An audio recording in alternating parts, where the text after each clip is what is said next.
Alright everybody, we are back this week for UFC Vegas 92 Barboza versus Murphy. Preview, predictions, and breakdown. I'm going to keep this short and simple, guys. I'm not going to break down every fight on the card. I'm going to be breaking down 8 fights out of the total, I think 12 or 13. I'm skipping a lot of the women's fights. I'm skipping a couple of the fights where I'm not super duper familiar with the people competing in the matchup. Not because I don't think they're important, but because... I mean, yeah, kind of. I just don't think they're important enough to talk about and break down, but we're going to break down the best fights on the card. And, yeah, we did okay on the prelims last week. I think we went, like, 5-1 or something like that. We started off real hot, got the main event right, and then the main card just went to complete shit. This has been one of the hardest years to predict MMA. This has been one of the hardest years to bet MMA. And, yeah, guys, it's just very, very difficult. It's hard, and you just got to be disciplined, and you got to make smart choices when you're making your picks, and sometimes you have to go against your logic. That's the one thing I think that I've learned within the last year of breaking down these fights is you have to go against logic sometimes. Even though you feel like a guy has all the advantages, you have to think, well, you know, if he doesn't show up, does he lose? Or if she doesn't show up, does she lose? Does she drop it to the underdog? And I feel like this year has been a really good year for underdogs overall in 2024. But yeah, we're going to kick it off. Let's start off UFC Vegas 92, Barboza versus Murphy with the first fight up. The first fight we're going to break down is in the bantamweight division between the former flyweight and the explosive Cleison Rodriguez taking on Alatong Haley, or Haley Alatong, however you want to say his name, because I've heard it said both ways. This is a very good fight, very interesting fight, and I'm actually surprised this fight isn't later on the card because I think this is going to be a really solid matchup for as long as it lasts. When you look at Cleison Rodriguez, he obviously dropped that fight via first round submission to the Basharat brother. Farid Basharat? I think it was Farid Basharat. Dropped that fight via submission, got caught in an arm triangle in the first round and got subbed.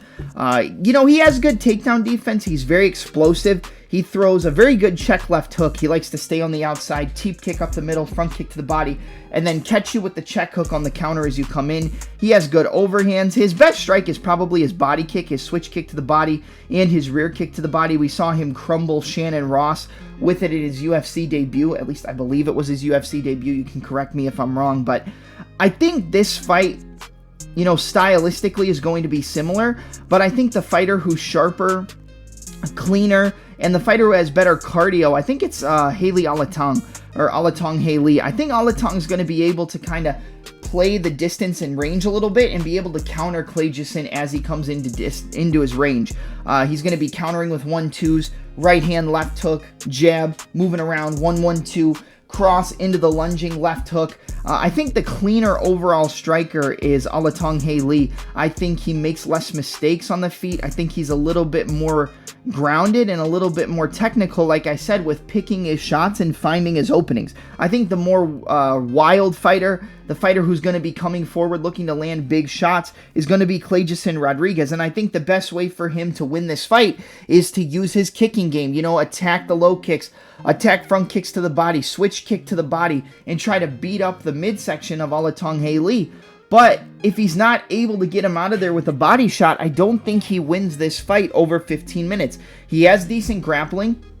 He can take the opponent's back. He can put in a body triangle. And I think that in order to switch up the game plan, then Cleison Rodriguez would probably, you know, it would serve him well to use some of his grappling and wrestling to push Alatong Haley up against the cage, get the takedowns, work to take the back, lock up the body triangle, look to set up submissions, and even if you can't get submissions, just go in order to rack up control time and win the rounds based on that control time, because I think the fighter with less volume is Alatong Haley, but I think he's dangerous enough to land big counters as Rodriguez tries to come in and close the distance, and I think he's going to have the better cardio to push further as the fight goes on. We saw in the fight against CJ Vergara with Rodriguez that he looked dead to rights in that second round, looked like he was going to get finished. He came back in the third, did get the takedown, did get to the top position, did find a way to take the back of CJ Vergara. I think it was off of a calf slicer.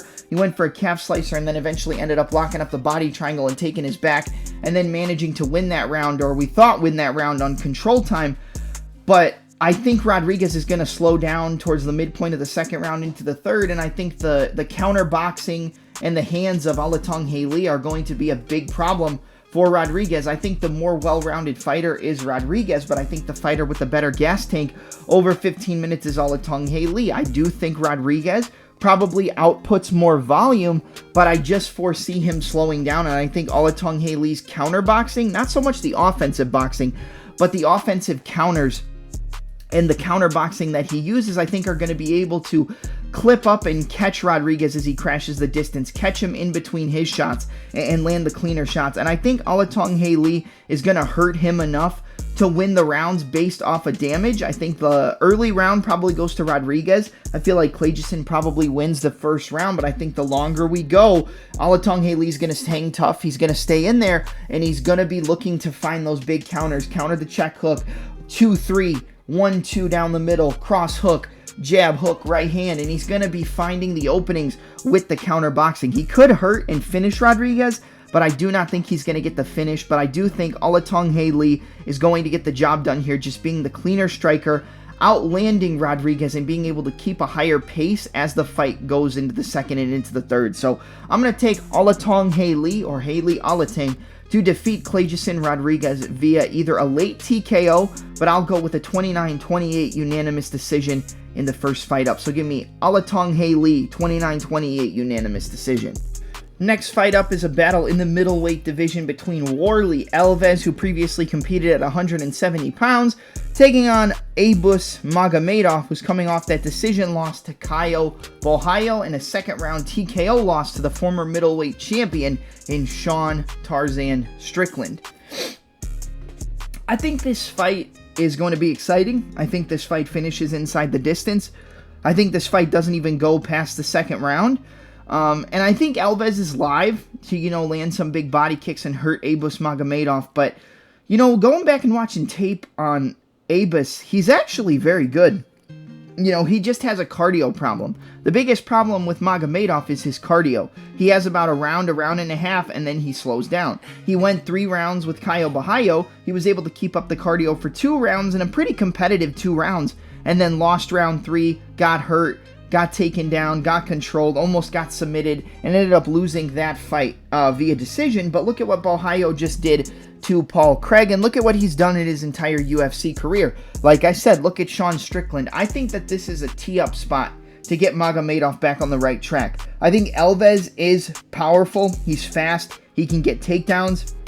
He can go for submissions. He throws very solid kicks to the body, switch kicks and rear kicks to the body. Look at what he did to Munir Lazzez. But he lost that fight via decision to Nicholas Dalby, but then Nicholas Dalby goes in and gets a knockout victory over Gabriel Bonfim, when Bonfim was known as like the best Bonfim brother and the next champion and the hot prospect at the time.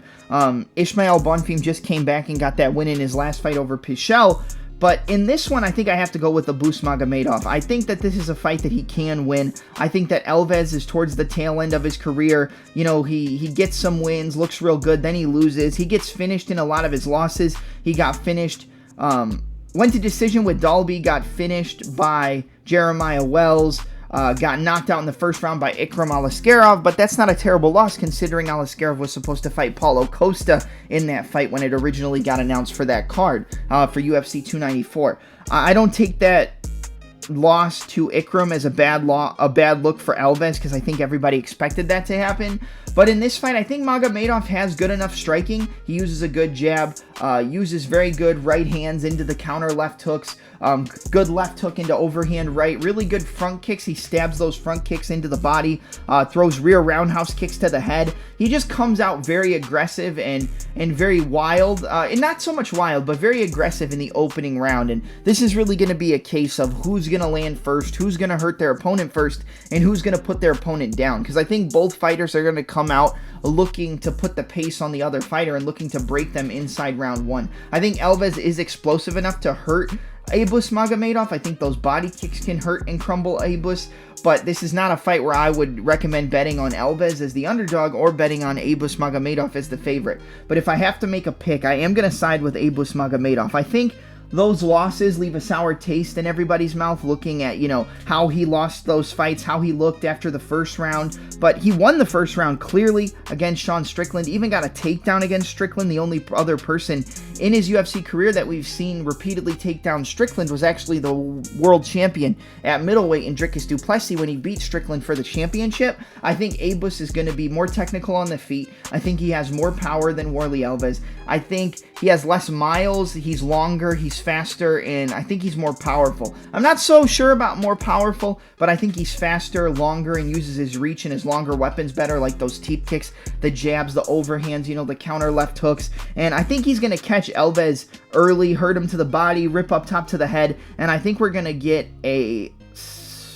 I'm going to go second round TKO just because I want to see Abus go into the second round, but we saw him go into the second round and still remain competitive against Bohayo, and I think that was a fight that could have gone either way, even though Caio kind of picked it up towards the second half of the second round. I think Caio lost the first round, so it was close.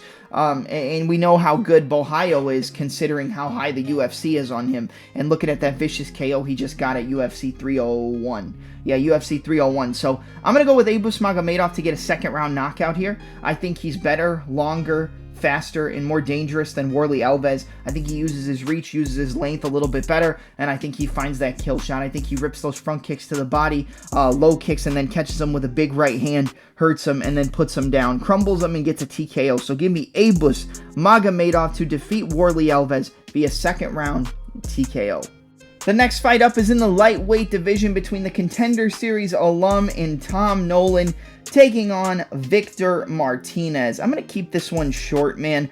I looked at the tape on Martinez. I know he got a win on the Contender Series, but he seems very stiff and very rigid to me. He looks like a brawler style of boxer more than an MMA fighter. Wants to get on the inside, throw uppercuts, throw hooks, you know, make it a dirty, nasty fight. And the more that the opponent stays technical, crisp, and clean, it seems like he'll lose fights to those guys more often than guys who will engage in the brawl. The one thing Tom Nolan can't do in this fight is engage in a brawl. We saw him engage in a brawl kind of with Nicholas Mota, and Mota got to the target before Nolan did, and he clipped him, dropped him, jumped on him, and got him out of there in round one, where Nicholas Mota was like a plus 290, plus 300 underdog, and everybody expected Tom Nolan to win that fight.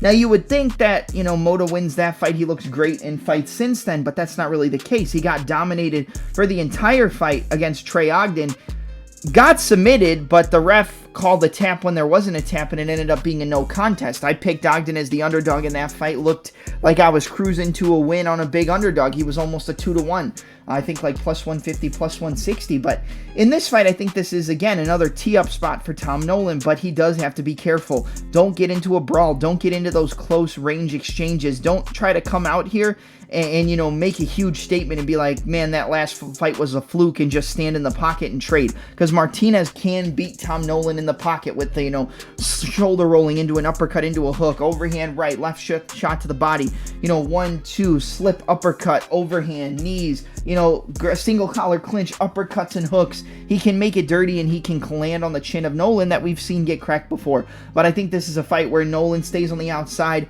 throws front kicks to the body, throws stabbing teep kicks to the body, opens up the window for that back roundhouse kick to the body, being a southpaw, and then eventually finds the home for that left hand, drops him, and knocks him out. So I'm going to go with Tom Nolan to get the job done here via a first round knockout. I think he comes out a little bit, you know, slower, more methodical than his last fight, but picks his shots and eventually catches Martinez on the counter, lands a big straight left hand, and knocks him out. So give me Tom Nolan to get back on the winning track with a first round knockout over Victor Martinez.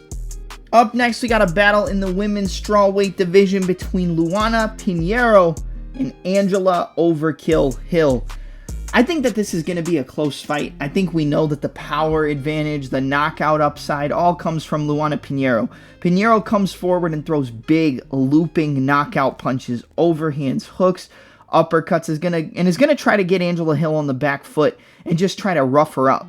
But if Angela Hill can survive against Amanda Lemos, I think she can survive against Luana Pinheiro. Pinheiro got knocked out with a spinning wheel kick against Amanda Ribas, and Ribas is not known as having a lot of knockout power. I think if anybody expected the fight to finish inside the distance, it was going to be Pinheiro by knockout or Amanda Ribas by submission. But we got Pinheiro getting knocked out, like I said, with that spinning wheel kick. I think Angela Hill is the better fighter. I think she's the crisper fighter, and I think she's at kind of the next level of her MMA career. But that's always a worrisome take when you're looking at Angela Hill, because she's one of the most 50-50 fighters in all of the UFC. She'll win one, she'll lose one, she'll win two, she'll lose three, win one, lose two, and then she'll finally get back on the track. I think she's at the point in her career where she's finally kind of getting to that next level, and she's winning fights that we think she's going to lose. She's putting together good combinations on the feet, uses a long, rangy striking game with front kicks, head kicks, 1-2s down the middle, using her jab to, stay on the outside. She's a very tall, long, rangy girl for this division,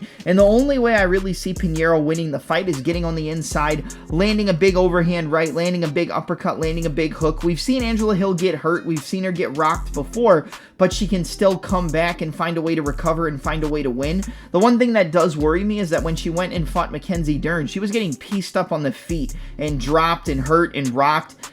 Didn't make it all the way to the decision, but was getting pieced up by a girl who has some of the worst striking in the entire division. Mackenzie Dern does not know how to strike. Maybe she can throw a good jab and move around, use some decent footwork, but she's a grappler at heart and she doesn't have any striking. Pinheiro is going to have the power to hurt Angela Hill, but I think overall throughout 15 minutes, I think Angela Hill is going to have the higher volume. I think she's going to land and throw more strikes. I think we're going to see her resort to her wrestling and takedowns towards the midpoint to the end of each round to try to seal up, control time and takedowns, and I think she's going to outpoint and outvolume Luana Pinheiro on the feet. Pinheiro only wins this fight by landing big, heavy shots and hurting Angela Hill. Could she do it? Yes, 100%. I think Pinheiro could come in here, land a big hook, land a big uppercut, land some big overhands, tie up Angela Hill up against the fence, land shots up the middle, and just hurt her over and over and over again. Who do I want to win? I would like Luana Pinheiro to win. I'm a little bit bigger of a fan of hers compared to Angela Hill,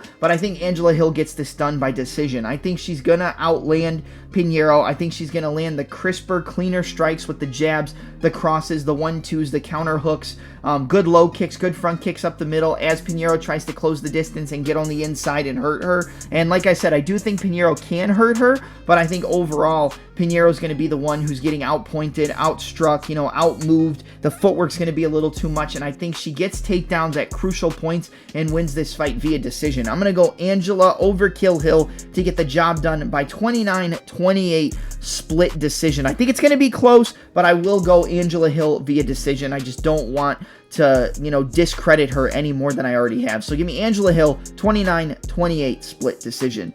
Up next, we have a battle in the bantamweight division between Vinicius Salvador and Adrian Yanez. I think that this is a fight that Yanez should win. I'm not going to spend a whole lot of time on this fight. Vinicius Salvador looked good on the Contender Series. Fights with his hands low, leans forward on that lead leg, pulls back, tries to slip and counter a lot of the shots.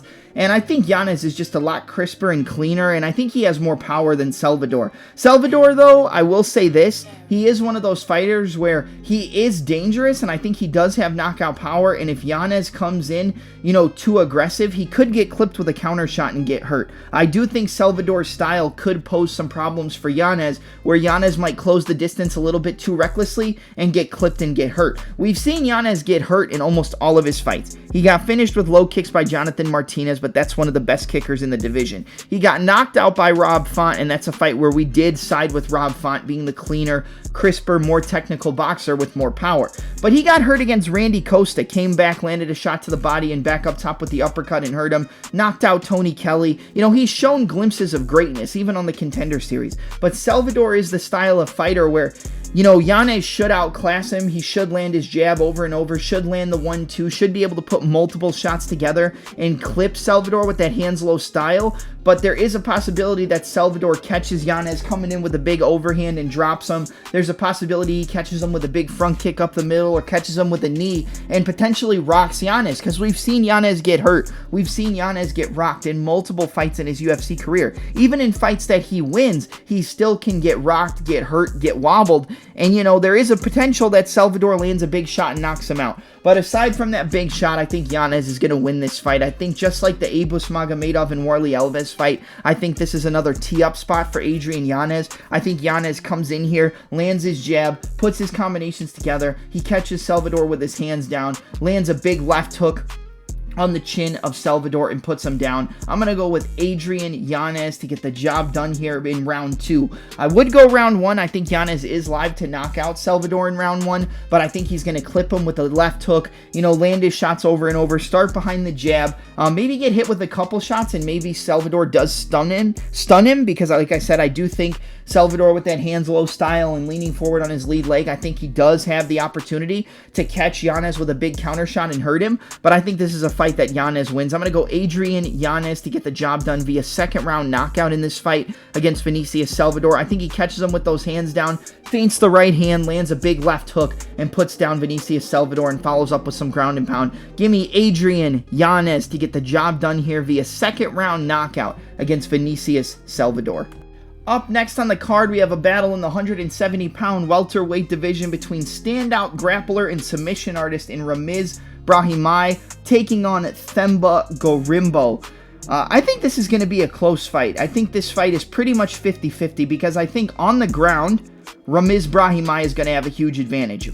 Big on the takedowns, big on the top control, looks to land ground and pound, take your back, and choke you out. Brahimaj, once he gets that takedown, is going to look to smother you, pressure you, get on top, land ground and pound, and look for a submission. On the feet, Brahimaj moves pretty well. He uses his good footwork, puts his jab out there pretty good, you know, moves in and out of range pretty well. But at the same time, he doesn't have enough volume. He has power, but it's pretty much just big overhands, big left hooks, and looking to use his strikes to close the distance, get the takedown, or close the distance, you know, duck underneath, push you up against the cage, and then ragdoll you and take you down. He really looks to use his strength to his advantage in most of his fights, and he's going to be looking to get Themba Gorimbo down to the ground, get on top of him, take his back, put the body triangle in, land ground and pound, and look to set up a rear naked choke, or get on top of him, flatten him out, ground and pound, look for an arm triangle. I mean, we're going to look to get in close, close the distance, get the takedown, and finish him. Gorimbo has been submitted in his UFC career. He actually got submitted in the first round by AJ Fletcher, getting caught in a scramble, in a guillotine, and ended up getting submitted. That is a worrisome look going up against a grappler as heavy and as strong as Ramiz Brahimaj. Getting caught in the scrambles. But we saw Themba Gorimbo does have grappling in his own right. He can close the distance. He can go to the body lock. He can look for inside and outside trips. He can control from the top. He can look to take your back and lock up a body triangle like we saw him do against Takashi Sato. But the main thing that Gorimbo's going to want to do is stay on the feet, stay at kicking range, throw those teep kicks up the middle, but set it up behind fakes and feints so he doesn't throw it out there telegraphed, and that allows Brahimaj to get the takedown and look to get on top and then land ground and pound and look to set up the sub. But on the feet, Gorimbo's going to have more volume. Gorimbo's going to be landing, you know, better shots at distance and range. He's going to be looking to control the distance and range with his jab. Brahimaj's probably going to look to slip the jab, come over the top with a big overhand, counter with a left hook.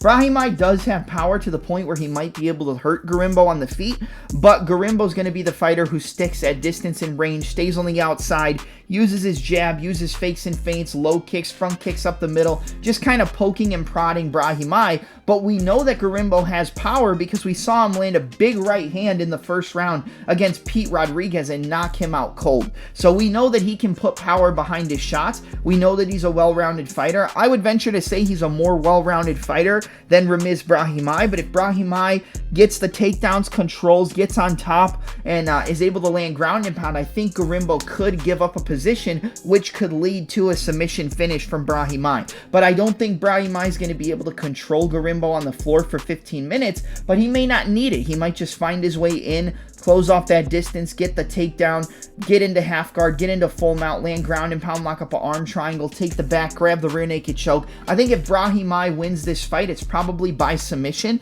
by getting the takedowns, closing the distance, and, landing ground and pound to allow for Gorimbo to give up position. But I think Gorimbo has worked on his takedowns. He has worked on offensive wrestling as well. But I think this is a fight that could expose his defensive jiu-jitsu and his defensive wrestling. But I think he's at a better point now than he was earlier in his career, to where he might be able to stuff some of those takedowns, keep Brahimaj on the outside, use his jab, use his 1-2, land the front kick, land the low kicks, and just kind of pick him apart at a distance. But seeing him get submitted by AJ Fletcher with that guillotine so fast, we know that Brahimaj is strong. We know that he's a grappling-based fighter, and we know that he's going to look to attack that neck, whether it's a front choke or a rear naked choke. So I think this fight is pretty much the definition of a 50-50 fight, where Brahimaj is going to have the advantages on the ground, but Gorimbo's going to have the volume and striking advantage as long as this fight stays on the feet.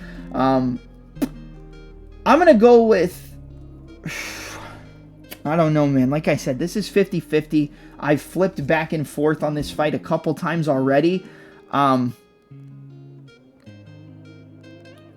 going to take Brahimaj. I think he is going to find those takedowns. I think he will be able to out-grapple, Themba Gorimbo, but he's going to be getting outstruck. He's going to be getting outpointed, but I think eventually the power, the takedowns, the top control, I think he will wear on Gorimbo, eventually take his back, lock up a rear naked choke, and get the sub. So I'm going to go with Ramiz Brahimaj to get the job done by submission. Again, not a fight I'm going to bet on, not a fight that I'm super confident in, because I think Gorimbo can pick him apart on the feet, but I think Brahimaj will close that distance, push him up against the cage, get the takedown, get the takedown and control in round 1, almost gets some subs but doesn't get it. Then in round 2, finds a way to slip on the inside of a strike or feint up top and go down low. Gets the takedown in round 2, takes his back, and gets a rear naked choke submission. So give me Ramiz Brahimaj to defeat Themba Gorimbo via second round rear naked choke submission. But again, this is a fight that I think is 50-50.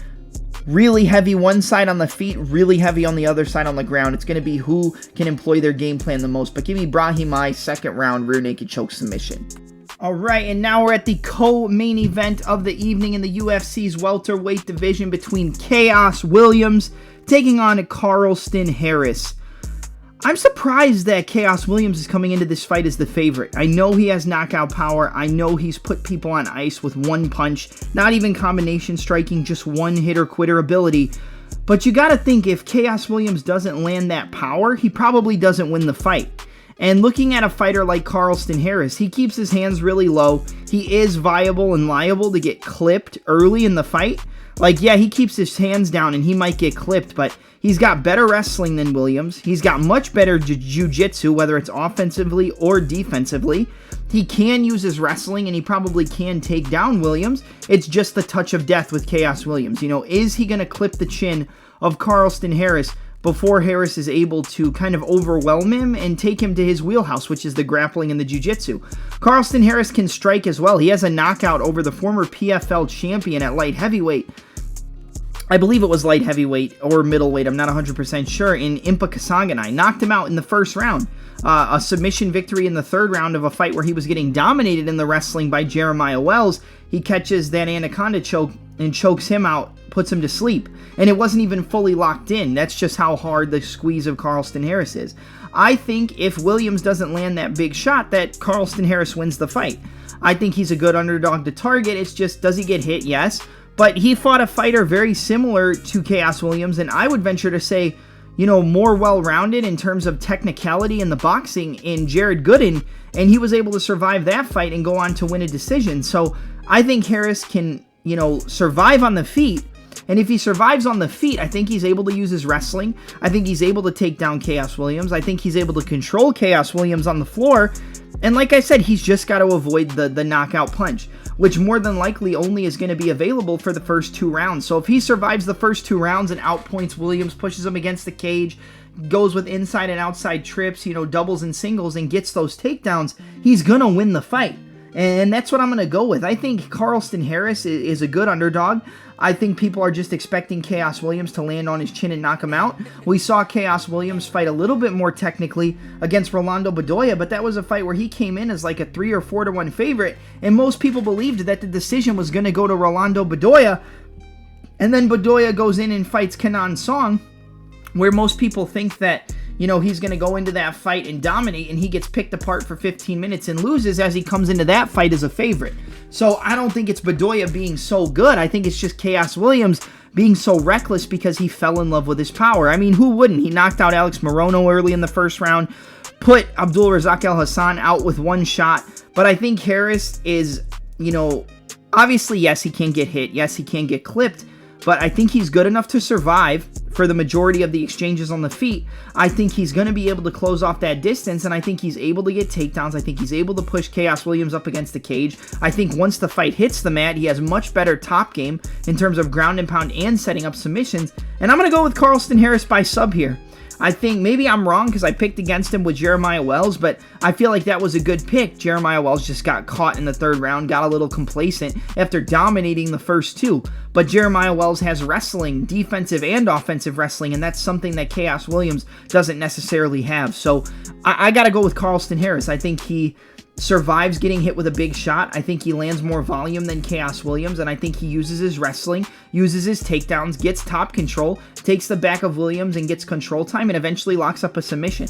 I'm going to go with Carlston Harris as the underdog to defeat Chaos Williams via a second round rear naked choke. I think he's going to find the way to his back, get his neck, and choke him out. I'm going to go with second round. I could see it in the third, but I'll go second. Give me second round rear naked choke submission for Carlston Harris against Chaos Williams. I just don't want to fall in love with the power of Williams, and I think that's what people here are picking, is that we've seen Harris get hit, we've seen him get dropped, but we've really only seen him get rocked and dropped by the likes of Shavkat Rakhmonov, and I think Rakhmonov would destroy Chaos Williams. I'm not saying I'm not a fan of Williams. I am. I like Chaos Williams as a fighter. I like his knockout power. I like, the type of fighter that he is, but I just don't think he's technically good enough to be able to hang with Carlston Harris if that knockout shot doesn't land. Now, watch. With the way these fights have been going this year, Williams will go out there and knock him out in 10 seconds, but I don't think that happens. I think Harris survives. Might get clipped a couple times, but he finds his way to work his way through it, and then eventually gets takedowns, top control, and sets up that submission. So it can be Carlston Harris to win this fight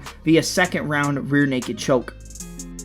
Alright, and now we move to the main event of the evening in the UFC's 145-pound featherweight division between Edson Jr. Barboza, the number 11 ranked featherweight, taking on Lerone the Miracle Murphy, who's ranked number 14, and comes into this fight with an undefeated professional record of 13 victories, no losses, and 1 draw/no contest. On the other side, Edson Barboza comes in 24 victories and 11 defeats with that decision win after surviving early adversity against Super Sadiq Youssef. I think Lerone Murphy versus Edson Barboza, number one, it's a phenomenal fight. Number two, it's a phenomenal technical fight because both of these fighters are extremely technical kickboxers. I don't think we're going to see a lot of grappling. I don't think we're going to see a lot of takedowns. And I think if we see takedowns in this fight, it comes from the undefeated Lerone Murphy. I think he's smart enough to know that Barboza has had trouble with wrestlers, but he has elite takedown defense unless you're one of the best grapplers in the division, and I think he would be able to stifle the grappling of Lerone Murphy. But Murphy knows how to get takedowns, control fighters, control with the wrist control and stepping over into mount and things like that. So I wouldn't be surprised if we see Murphy use his wrestling, but I think for the most part we're going to get a fight that stays on the feet and is exchanged in the boxing and the kickboxing range. I've always been a big fan of Lerone Murphy. I've actually never picked against him in any of his fights in the UFC. I picked him to win against Gabriel Santos. I picked him to finish Makwan Amirkhani. I picked him to finish Ricardo Ramos. And I picked him to beat Josh Kulabau. There's been some fights that were really close, like the Gabriel Santos fight. A lot of people think Santos should have got the decision on that fight in his UFC debut. But it was back and forth. It was close. I think it was a little bit of hometown cooking because I think that was at UFC 286 or UFC Fight Night London, something like that. But either way, I think it was close enough to where it wasn't a robbery. Like I said, Barboza coming off that fight where he got knocked down like 3 or 4 times in the first round against Sadiq Youssef, somehow survives, gets hurt again in the second round, gets cut up, gets dropped, survives, and then just comes back to rally and, beat the crap out of Super Sadiq Youssef. We saw Youssef go into his last fight against Diego Lopez and get knocked out in the first round, but Lerone Murphy and Sadiq Youssef are kind of similar It's just I feel like Murphy uses fakes and feints a little bit more and uses his kicking game to the body and to the head more than Sodiq Yusuff. But I think Yusuff hits harder, and I think the difference between Yusuff versus Barboza and Murphy versus Barboza is the power dynamic. I think that Murphy is a better technician. He's a better technical kickboxer, using his fakes and feints, using body kicks, feint into the low kick, feint front teep kick, 1-2 down the middle. But Sodiq Yusuff throws big overhands, hooks, uppercuts, and everything that he throws has the potential to knock you out. That's something that Lerone Murphy doesn't have, which makes me think that, yes, he could get like a death via 1,000 cuts, where he just kind of picks him apart for 25 minutes, finds his way into the pocket, outlands him, lands good elbows over the top in the clinch, cuts Barboza, and, dominates. But I don't think Murphy's going to out-kickbox Edson Barboza for 25 minutes. You forget that this guy was one of the best 155-pounders, dropped down to 145, and has had a lot of success, unless your name is, Bryce Mitchell.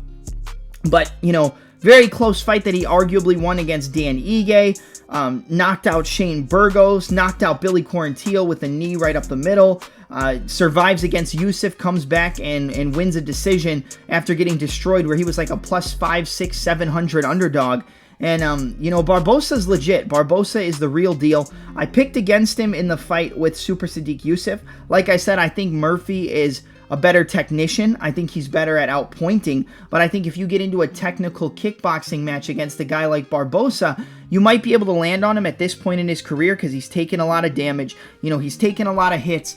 But I think Murphy would have to resort to the wrestling and grappling in order to really, take it out of Barboza, and I don't think we're going to see a grappling approach from Murphy. I think Murphy's going to want to prove a point. He's going to want to get into his face. He's going to want to kickbox with Edson Barboza, and I do not think that's a good idea. Obviously, Barboza has to, his durability has to fail him at some point. It almost failed him against Yusuff, but he stayed in there, and then he got knocked out by Justin Gaethje. But other than that, Barboza gets hurt and finds a way to come back.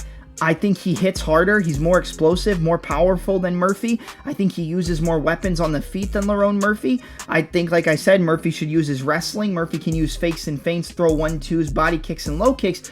But in almost every single one of Lerone Murphy's fights, he does get finishes in some of them, but for the most part, he's fighting to a decision, and sometimes he puts himself in positions where the fight should be a lot closer than people believe them to be, just like against Gabriel Santos. But we saw Santos was legit, but he got knocked out by David Onama, and we haven't seen him since then. So how legit really is Gabriel Santos? We don't know at the UFC level. I think Edson Barboza gets this done. I don't want to pick against the undefeated fighter in Lerone Murphy, but I think at this point, I think it's kind of another fraud check. I haven't picked against Lerone Murphy. I have picked against Barboza, but I'm going to go back to the Barboza well. I'm going to take Edson Barboza to win this fight via a late TKO, like round 3, 4, or 5. I'll go third round. No, I'll go fourth round. A fourth round TKO against Lerone Murphy. I think the speed, the power, the explosiveness, and the technique that he has, I think he's going to be able to land the shots, land big counters on Lerone Murphy, and just be the more powerful striker in there. I'm not necessarily saying that he's the better fighter at setting up his shots, the better fighter at using fakes and feints to cut people off. But he's fast, he's quick, he's explosive, he punctuates his, boxing combinations with kicks. He can throw spinning wheel kicks, flying knees, time takedowns with knees up the middle, good uppercuts, good body shots. We've seen him hurt Dan Hooker to the body. We've seen him drop people with spinning wheel kicks. We've seen him, knock people out with spinning wheel kicks, knock people out with knees right up the middle, knock people out with his boxing.